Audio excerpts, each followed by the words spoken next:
dampak sebenarnya dari perizinan ini Pak, kalau Pak orang tidak tegas Pak, satu saat akan terjadi bentrokan Pak. Kalau bagi kami yang di sini yang sudah paham, kami akan berusaha untuk menghindar Pak. Jadi silakan Bapak dorong pikirkan lebih keras, mulai hari ini masuk kantor rapat dan bicara lebih cepat supaya kami dapat kepastian dalam bulan ini. Betul. Bagaimana? Setuju? Makin banyak yang kita tahu, makin banyak solusi yang akan kita cari. Dan sudah saya sampaikan tadi, saya janji minggu depan kita akan panggil aplikator.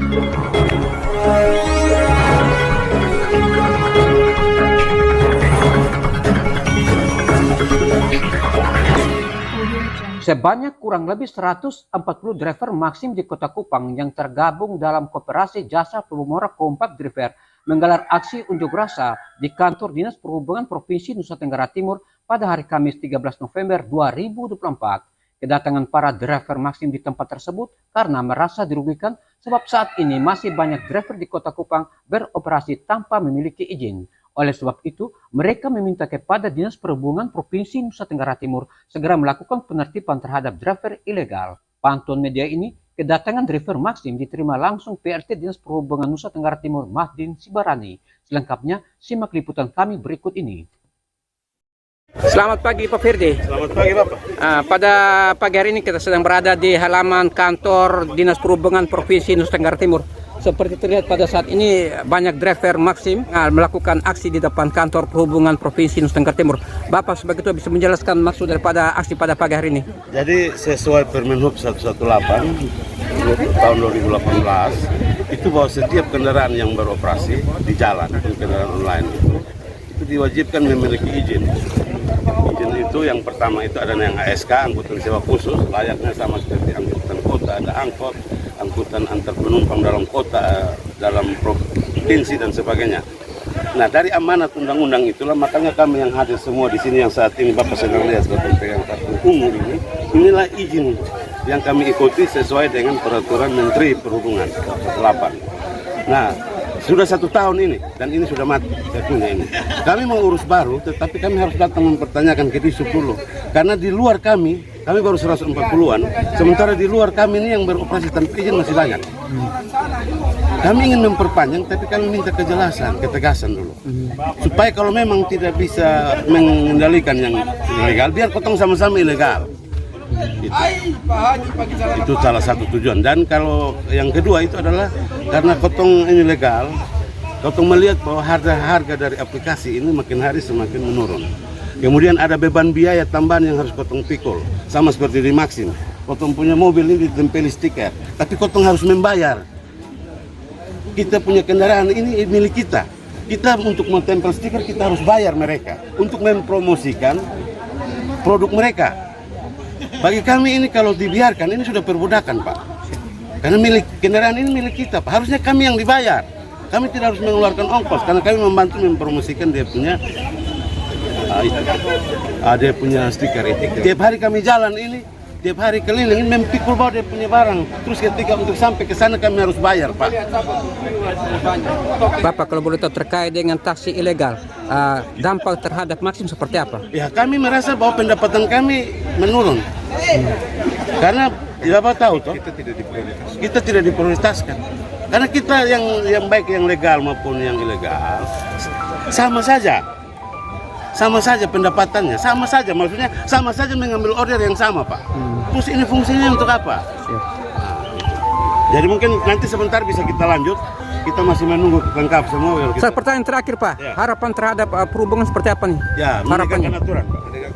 Yang mungkin Bapak bisa komentar sedikit terkait harapannya seperti apa? Kalau harapan kita agar dari pemerintah provinsi maupun pusat itu bisa benar-benar menerapkan aturan yang betul-betul dikeluarkan oleh undang-undang yang berlaku. Terus jangan memanfaatkan situasi agar kita sudah mengurus semua segala sesuatu sesuai dengan aturan. Kita adalah warga Indonesia yang taat pada aturan.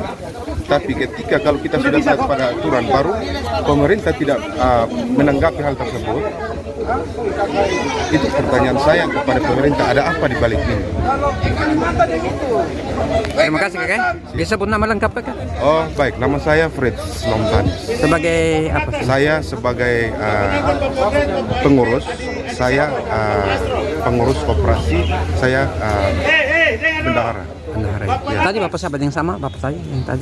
Bapak Tori Fanale itu sebagai ketua. Pak Ketua ya. Koperasi. Ketua koperasi. Terima kasih bapak. Terima kasih. Bapak sebagai driver dari Maxim bisa menjelaskan terkait kehadiran bapak bersama teman-teman di depan kantor perhubungan provinsi Nusa Tenggara Timur pada saat ini. Tujuan seperti apa? Ya, ini kami kumpul di sini, kami ingin bertemu dengan pihak regulator untuk memikirkan tentang status legalitas driver online, taksi online ini. Jadi sampai hari ini kami kurang lebih sudah 1 tahun memiliki izin angkutan sewa khusus yang terkumpul dalam lembaga Kopja FCD Lopomora Compact Driver, dan kami kurang lebih sudah ada 130 driver yang legal. Kami sementara memperjuangkan legalitasnya kami ini, kalau bisa dari pihak regulator menertibkan driver-driver ilegal yang saat ini sementara berkeliaran tanpa izin, tapi mereka masih bisa melakukan pengambilan penumpang. Dampak daripada driver ilegal, bapak seperti driver Maxim, seperti apa dampaknya? Sangat meresahkan kami. Mereka bisa ambil penumpang seenaknya, tapi kami justru yang legal ini justru kami tidak punya pendapatan yang cukup, karena cukup banyak animo masyarakat driver ilegal ini yang ada di Kota Kupang. Kurang lebih ada 500 driver yang belum punya izin. Jadi harapan bapak terhadap kalau bisa dari regulator yang berhubungan bisa menertibkan. Kalau bisa mereka juga punya izin, dan yang tidak berizin kalau bisa jangan mengambil penumpang taksi online. Sekian. Terima kasih. Yang bapak sebut nama lengkap pak? Saya di sini mereka sebut Bapak Nata. Bapak Nathan ya, driver ya, Ya. driver online. Terima kasih bapak. Ya.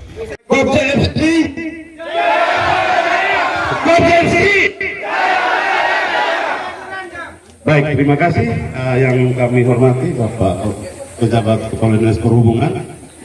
Sesuai dengan surat pemberitahuan yang telah kami sampaikan terlebih dahulu tentang kehadiran kami pada pagi hari ini. Kami ingin melakukan segala sesuatu itu menurut aturan main, Bapak. Jadi kami hadir di sini ini kami dilengkapi dengan surat dari kepolisian untuk melegalkan izin untuk kami datang di sini, izin keramaiannya. Karena kalau kami datang tanpa ini, Bapak, berarti kami tidak konsisten dengan apa yang kami tuntut. Nah, yang perlu saya sampaikan bahwa kami ini sudah 1 tahun ya, 1 tahun memiliki izin. Dan tanggal 7 kemarin punya saya mati, yang KSP ini. Kenapa saya belum perpanjang? Kenapa teman-teman yang mati ini belum perpanjang? Kami ingin kejelasan dulu. Pertanyaan kami yang pertama, yang kami pegang ini apakah ini produk hukum atau tidak? Sesuai dengan Permen RI 118 tahun 2018. Itu pertanyaan kami yang mungkin kami minta jawaban dulu. Apakah ini merupakan produk hukum atau tidak? Apakah ASK yang dimiliki oleh koperasi kami itu sebuah produk hukum atau tidak? Mungkin itu kami minta jawaban dulu sebelum kami lanjut. Baik, terima kasih teman-teman semua. Pertama-tama terima kasih sudah menyurati kami lebih dulu. Tentunya aksi ini aksi damai sesuai surat ini. Kalau pertanyaan Pak Ferdi tadi, apakah izin kami ini resmi atau sesuai aturan? Jelas sesuai PM 118 yang sudah Pak Ferdi sampaikan tadi, itu sudah sesuai dengan aturan yang di PM. Cuman ada 3 ini, coba kami ini ya, nanti secara teknis teman-teman saya bisa menambahkan. Kalau penegakan PM 118 tahun 2018 untuk di NTT, terima kasih bagi teman-teman yang sudah melaksanakan ini. Pertanyaan tadi sesuai surat itu, ada beberapa dan masih banyak sesuai suratnya Pak Ferdi yang belum terdaftar dalam apakah dia operasi atau perorangan. Nah, ini sebenarnya kerja kita semua. Kami dari Dinas Provinsi sudah melakukan langkah-langkah untuk ini. Oke, Pak Ferdi sudah pernah kita ketemu dan sudah tahu. Kita sudah pernah undang mereka dan beberapa kali kita pertemuan dengan aplikator ini, dan hasilnya memang sampai sekarang belum seperti yang kita inginkan bersama. Yang berikut, kami juga telah melakukan beberapa kali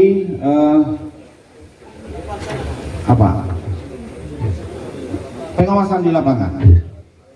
Tentunya ada beberapa kendala di sana, dan itulah yang akan terus kami lakukan, dan mohon teman-teman semua mendukung sama-sama untuk semua mempunyai izin yang sama, supaya sama-sama yang beroperasi ini semua punya izin, bukan hanya 136.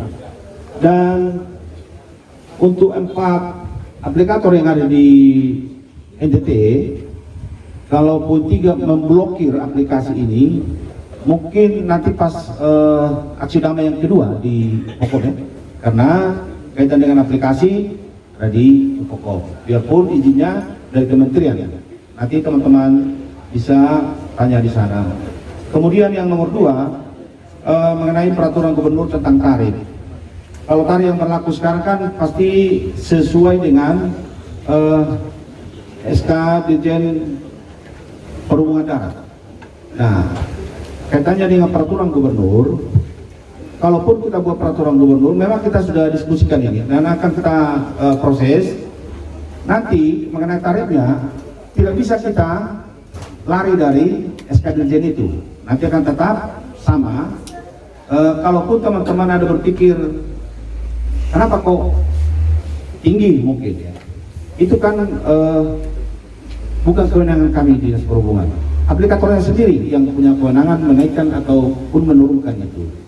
Peraturan gubernur nanti yang akan kita buat pasti rujukannya SK Dirjen ini, keputusan, termasuk keputusan Menteri Perhubungan nomor 118 tahun 2018 ini. Kita tidak boleh lari dari peraturan yang lebih tinggi, dan mudah-mudahan setelah kita buat nanti berkenan ke teman-teman semua menjadi rujukan. Biarpun sebenarnya rujukan itu nanti akan sama dengan SK Dirjen tadi. Mungkin itu sementara sambil kita diskusi. Mungkin ada hal lain nanti yang diskusi kita, bukan hanya yang 3 ini mungkin. Ya, kita diskusi seperti apa jalan keluarnya. Nanti bisa teman-teman saya, kebetulan Pak Kabi kemenangan ini ada lagi rakor di Keva dalam perjalanan pulang.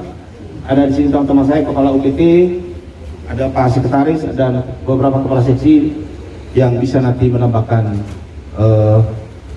memberikan jawaban terhadap pertanyaan teman-teman semua. Mungkin itu sebentar Pak Ferdi. Terima kasih ya atas jawabannya, dan kami yang hadir semua ini karena ini kami peroleh dari isu izin ini yang biru ini. Berarti kami ini kan kawan bapak-bapak, mitranya bapak-bapak, kami datang ke sini. Nah, kami berharap kalau ini ditegakkan, maka mitra bapak-bapak akan bertambah. Itu yang pertama. Yang kedua, kami sadar mungkin apa yang kami berikan melalui izin, biaya yang kami store itu tidak seberapa, kecil sekali.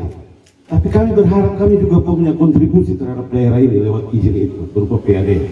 Karena kalau kami hitung Bapak, dari 136 ini, kontribusi kami ini ya mungkin masih di bawah 50 juta Bapak. Ya mungkin terlihat dari Bapak-Bapak masih kecil sekali. Tapi ingat, masih banyak peluang yang bisa Bapak-Bapak peroleh. Kami yang mengurus ini kami sadar bahwa pemerintah mengeluarkan anggaran untuk jalan ini, baik dari kota maupun ini, dan kami manfaatkan setiap hari. Kebijakan pemerintah melalui Permen Hub 118 yang ini sebenarnya fungsinya sangat besar, tidak sekedar izin, Yang saya mau jelaskan di sini adalah satu lagi, Pak. Kalau ini tidak cepat dilakukan, kami setiap hari kelihatan terus diperlakukan sewenang-wenang. Kami oleh aplikator. Karena kami ini bukan lagi sebagai mitra, tapi sudah sebagai buruh. Saya mau katakan, kenapa buruh? Salah satu contoh saya ambil. Mobil ini punya kami. Kami hanya menggunakan aplikasinya mereka. Bapak-bapak mungkin melihat ya, ada stiker-stiker yang tertempel di sini. Ini kami bayar, Pak. Mobil punya kami bayar. Terus kami mempromosikan barangnya orang di jalan. Dan itu sudah arah-arah. Kalau ini tidak cepat, maka yang terjadilah kami ini diperbudak, Pak. Tentu bapak-bapak tidak menginginkan itu terjadi. Karena bagi kami sudah aneh, Pak. Sekarang ini nilai stiker berapa ya untuk yang full? 750, Pak. Kami bayar untuk kami promosikan barangnya orang, Pak. Kemudian yang berikut, harga sekarang, Pak, itu sudah 9.900 yang kita dapat untuk Grab ya, harga terendah. Maksim itu ketika dipotong untuk potongan 13%, itu juga jatuh di angka 9.900, Pak. Angka 9.900 ini mereka hanya menghitung ketika kita mengantar penumpang. Menjemputnya tidak, Pak. Bahkan ada kita dapat 3 sampai 4 kilo penjemputan. Kalau sudah dipotong, Pak, mobil kami ini sudah sama seperti motor, masih lebih layak. Sementara kami beli ini dengan harga yang mahal, Pak. Ya, mungkin pertanyaan Bapak ya, kalau tidak suka ya lepas aplikasi. Itu mungkin pertanyaannya. Tapi ingat, Pak, bahwa kami semua bisa ikut seperti ini karena ada promosi dari aplikator, Pak. Mereka menjanjikan pendapatan kami itu 13 juta setiap bulan, padahal itu bullshit. Kami ini banyak sekali yang tidur di lapangan. Hanya karena apa? Punya tanggung jawab baik terhadap mobil maupun terhadap keluarga di rumah, Pak. Pak bayangkan kalau 9.900, kapan untuk mencapai 200.000, Pak? Karena begini, Pak, kalau kita hitung saja per hari untuk kebutuhan untuk dia jalan saja, BBM itu kalau diisi 100 itu sudah ada 3 juta, Pak. Kalau dia punya tanggungan terhadap dealer itu sudah ada 4 juta, berarti 7 juta. Dia untuk gagah-gagahan sebagai driver online supaya orang lihat dia tidak nganggur, 7 juta setiap bulan dan dia harus 250. Pak bayangkan kalau 9.900 yang dia dapat setiap hari, berapa banyak orderan, Pak. Nah dulu ini harga ini bagus, Pak. Tapi karena aplikator bersaing, akibatnya kami yang jadi sasaran, Pak. Dulu ini ketika mereka masuk pertama, itu harga yang sangat bagus. Sehingga ketika ada teman-teman lain atau penumpang lain yang naik, merasa tertarik. Sehingga bergabunglah ke dalam online. Tapi ketika sudah di dalam, karena punya tanggungan ini, kami tidak bisa keluar lagi dari ini rantai, Pak, lingkaran, Pak. Jadi saat ini banyak yang sudah, termasuk yang sudah urus izin saja, banyak yang sudah ditarik ke kendaraannya, Pak. Bahkan ada yang baru urus izin hari ini, besok keluar, dia langsung ambil dia punya kendaraan, Pak. Padahal ada kebutuhan lain, ini saya baru bicara 2 poinnya, Pak, itu saja. Jadi artinya begini, kami hadir di sini pada hari ini, bahwa kami mau kasih tahu ke Bapak-Bapak. Kami driver ini merasa bahwa perlindungan kami ada di sini, Pak. Untuk kami bisa menuntut hak kami, Pak. Dan itu kami menganggap bahwa Bapak-Bapak di Bapak-Bapak nanti di Kominfo itu adalah berdiri di belakang kami, masyarakat ini. Sehingga kami tidak diperlakukan sewenang-wenang oleh aplikator. Bagaimana, teman-teman? Nah sekarang ini kami harus lagi, kalau memang dibiarkan, oke kami akan urus, Pak. Tapi terlihat kami rugi 2 kali lagi, Pak. Terus kalau misalnya masih membiarkan mereka, kami butuh ketegasan, Pak. Ketegasan dari, karena mulai dari tanggal 7 sampai dengan seterusnya ini akan banyak izin yang mati, Pak. Kalau masih membiarkan yang ini, kami minta maaf. Pak tadi katakan itu produk hukum. Saya percaya bahwa sesuai aturan itu, kalau orang melanggar hukum itu, kalau orang mengoperasikan sesuatu yang ilegal itu melanggar hukum. Tentu ada konsekuensinya. Jadi saya berharap kehadiran kami di sini sebelum ada teman-teman lagi yang menambahkan, saya berharap bahwa potong datang bukan untuk menjatuhkan Bapak-Bapak. Potong datang ini karena potong punya sandaran ada di Bapak-Bapak. Kami bersyukur ketika kami diundang, waktu itu Pak Antonio ada, kita pertemuan di sana. Kami sangat sayangkan, Pak. Kami tunggu itu. Kalau itu terjadi, kami tidak mungkin hadir di sini. Karena rekomendasi rapat waktu itu adalah apa? Kami akan diundang bersama dengan aplikator untuk melaksanakan pertemuan lanjutan. Itu kalau tidak salah di bulan Maret ya. Dan itu kami tunggu sampai hari ini, Pak. Karena tidak terlaksana, aplikator tambah besar kepala, Pak. Bahkan teman-teman ini menduga jangan sampai ada permainan sehingga ini tidak bisa ditegakkan. Oknum. Ya, jadi ini dugaan, Pak, yang minta maaf. Orang menduga tidak ada masalah. Jadi kami berharap, Bapak, yang kami hormati, kami setiap hari bersama-sama dengan teman-teman di UPT, kami juga mendukung apa yang mereka laksanakan. Bahkan kami sering komunikasi, Pak. Tapi ini, Pak, ini sudah berakhir, Pak. Masih banyak, bahkan tiap hari tidak pernah menutup pendaftaran, Pak. Sudah berapa SNK yang mereka tahan di sana? Tapi kalau tidak ada tindak lanjut pemblokiran, tidak akan mempan, Pak. Langkah satu-satunya untuk orang taat aturan adalah melakukan pemblokiran. Aplikator ketika kita salah, hanya karena tak salah ambil orderan, dia bisa blokir kita berbulan-bulan, Pak. Apakah izin dia tidak bisa blokir? Yang tidak punya izin dia tidak bisa blokir. Kalau dia tidak mementingkan diri sendiri, kalau dia mementingkan ini negara, ini daerah, pasti dia akan lakukan itu. Dan ini hal yang sangat esensial sekali. Bagaimana, teman-teman? Sangat selalu mudah, Pak, untuk mengatasi ini, Pak. Meminta kepada aplikator, tolong blokir yang tidak berizin. Selesai, Pak. Mereka akan lurus, Pak. Baik, itu saja, Pak. Terima kasih Pak Ferdi. Dengan semangat Pak Lima, Pak Ferdi dengan semangatnya untuk memperjuangkan kita semua, teman-teman semua. Seperti yang saya sampaikan tadi, kita akan tindak lanjuti. Pertama, permintaan tadi, dalam waktu dekat, kita akan undang 4 aplikatornya. Ya, sesuai yang Pak Ferdi sampaikan tadi, bulan Maret sudah pernah dilakukan. Kita akan undang, biarpun sebenarnya sudah pernah diundang dan sudah ditindaklanjuti. Contoh beberapa kali teman-teman ini berkomunikasi dengan mereka. Tapi secara resmi nanti akan kita undang dan saya janji nanti Pak Ferdi akan hadir. Ya, itu kita tentukan nanti waktu karena mungkin ada kesibukan minggu ini, nggak bisa minggu ini. Tapi saya janjikan dalam waktu dekat. Pasti dengan pertemuan kita nanti kita buat kesepakatan dengan mereka dan kami di sini sudah mendiskusikan ini kemarin dan tadi pagi sebelum teman-teman hadir di sini. Hal lain mungkin Pak Ferdi dan teman-teman semua mau bersabar karena kewenangan ini tadi ada di pusat. Nah, jadi kita suarakan, kita perjuangkan seperti apa nanti ya bapak-bapak yang memberikan izin aplikator tadi. Tapi tetap kita perjuangkan waktu itu. Mungkin ada sedikit yang perlu saya sampaikan. Ini izin kami ini sudah 1 tahun. Tapi ketika kami melakukan pertemuan di kantor di sini, ada kalau tidak salah sudah 3 kali pertemuan. Tapi ketika pengaduan kami itu hanya dijawab dengan janji, tapi tidak ada tindak lanjut. Yang kami harapkan dari dinas perhubungan bisa ambil sikap untuk menilang atau mengeluarkan surat operasi agar bisa operasi kendaraan ilegal. Itu yang kami harapkan.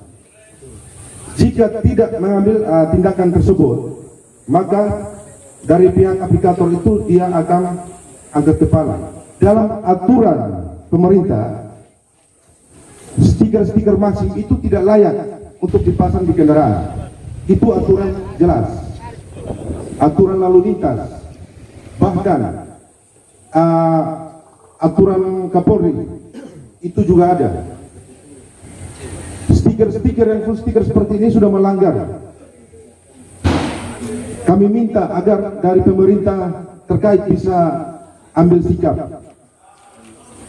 Dan kami minta jangan janji, tapi eksekusi. Kami memiliki izin dan kami punya kontribusi untuk pemerintah. Sedangkan yang ilegal, yang jalan lalu lalang itu kenapa harus dibiarkan? Kami minta ketegasan saja dari bapak-bapak. Itu yang kami harapkan. kalau mau menuntut saja untuk masuk, kami yakin bisa Pak. Tapi karena rasa kepedulian kami terhadap teman-teman baik di pelabuhan, Bolok maupun Tenoh. Kalau di bandara kami akui ada PM54 yang kami tentang pengelolaan taksi dalam bandara, dan kami sudah taat. Nah, yang terjadi adalah kenapa Pak? Ini ada hubungan dengan izin Pak. Kenapa ada? Yang bisa kerjasama dengan mereka itu hanya cuma kami segelintir 36 Pak.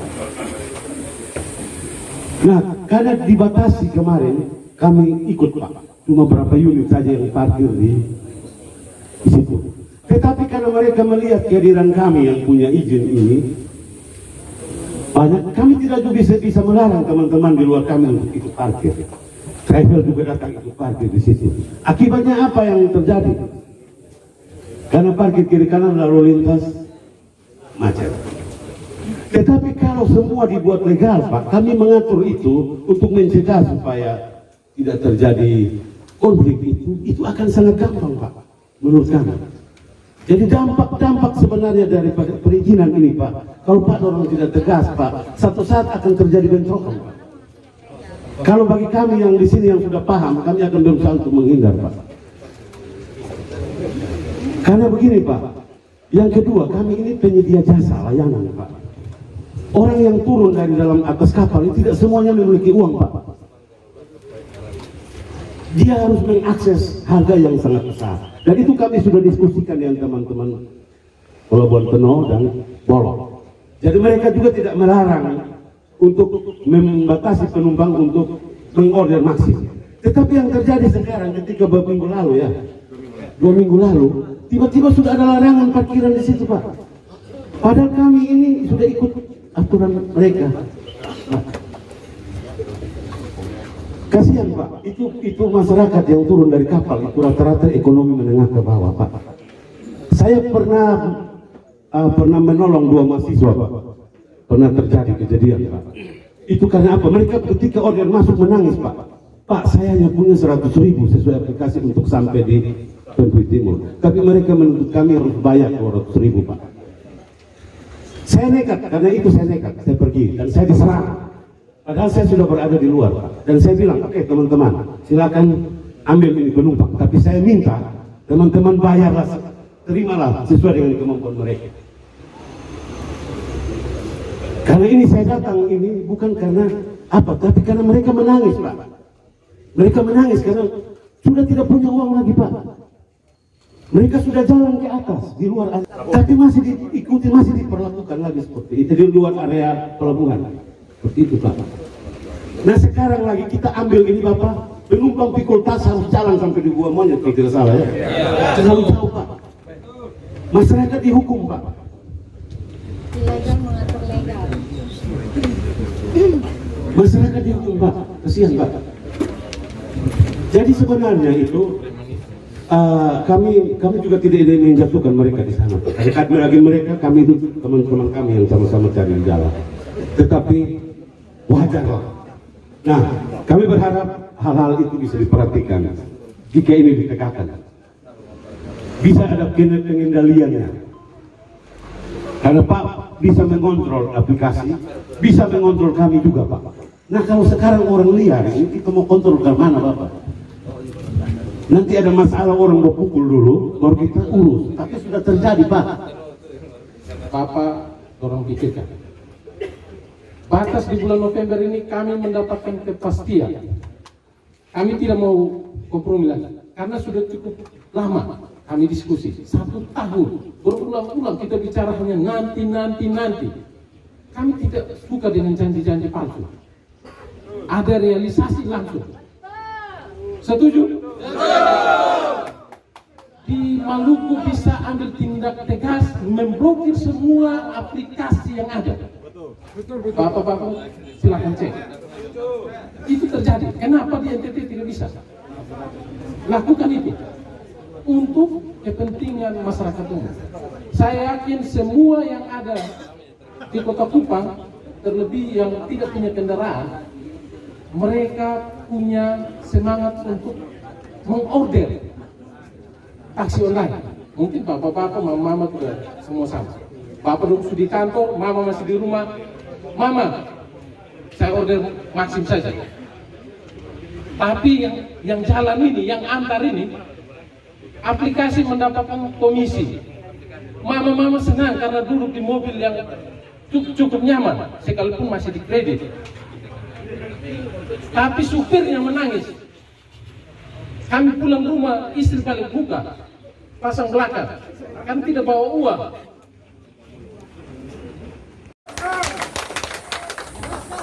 Baik, terima kasih ya. Makin banyak yang kita tahu, makin banyak solusi yang akan kita cari.